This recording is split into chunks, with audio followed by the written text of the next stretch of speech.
So so you believe that that France is still is trying to silence you? Do you believe that? Let me put it this way.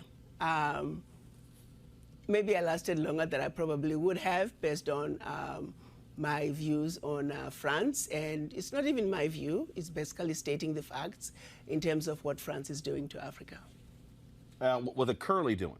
What they're currently doing and have been doing for decades since the quote-unquote independence of the former French colonies, yes. So what is happening? Because look, the reality is a lot of Americans are not necessarily hearing about what's happening in African nations. 7 of the top 10 fastest growing economies come from Africa, but you also have a significant impact of the Chinese in many African countries as well. And so do you believe that the government of France still has a lot of control over a number of African nations, of their former colonies? They have significant control over all of their former colonies, specifically 14 of them. Just to give you the highlights of what they did when they were giving the independence, so to speak, to their former colonies.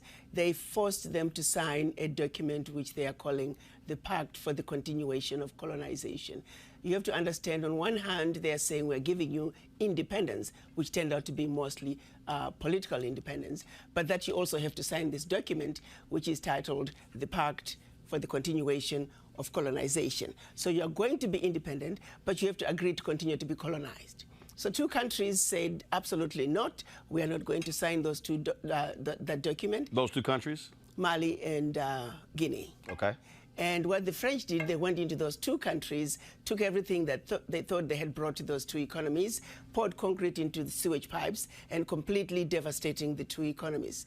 This was done as a way of letting the other countries know that if you do not sign this document, this is the fate that awaits you.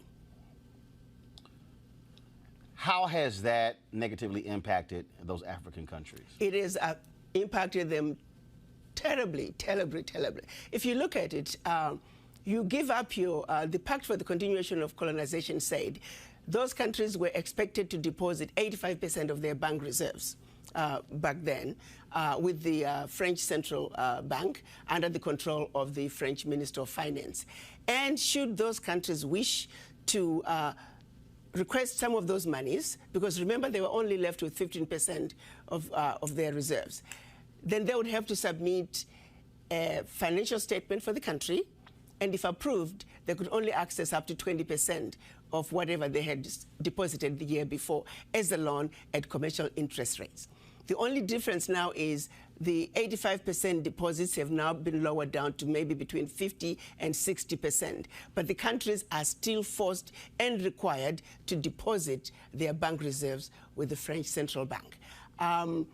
So picture this situation. You are depositing all your monies with France. Should you need some of your money, you get it as a loan at commercial interest rates. So immediately, you have a credit with France, but you begin to owe France. This has been going on and continues to this day. So combined, the 14 countries are giving to France cash, cold hard cash, over $500 billion every year.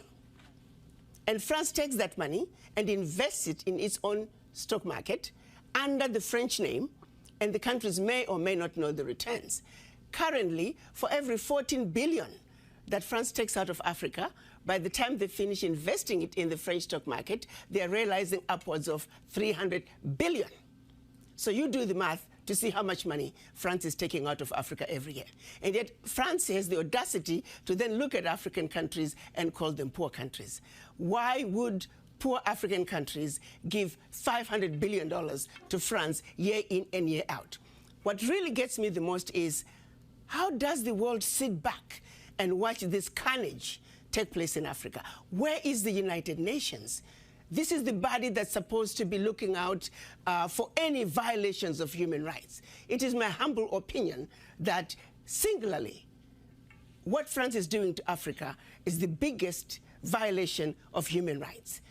Women and children are dying of starvation, youth unemployment, when the same poor countries are giving $500 billion to France. It simply does not make any sense. And I don't know how the world can sit back and watch all this unfold and nobody is saying anything. It's unacceptable. It is wrong, and we're simply asking France to do what is right, what is just, and what is fair with the Africans.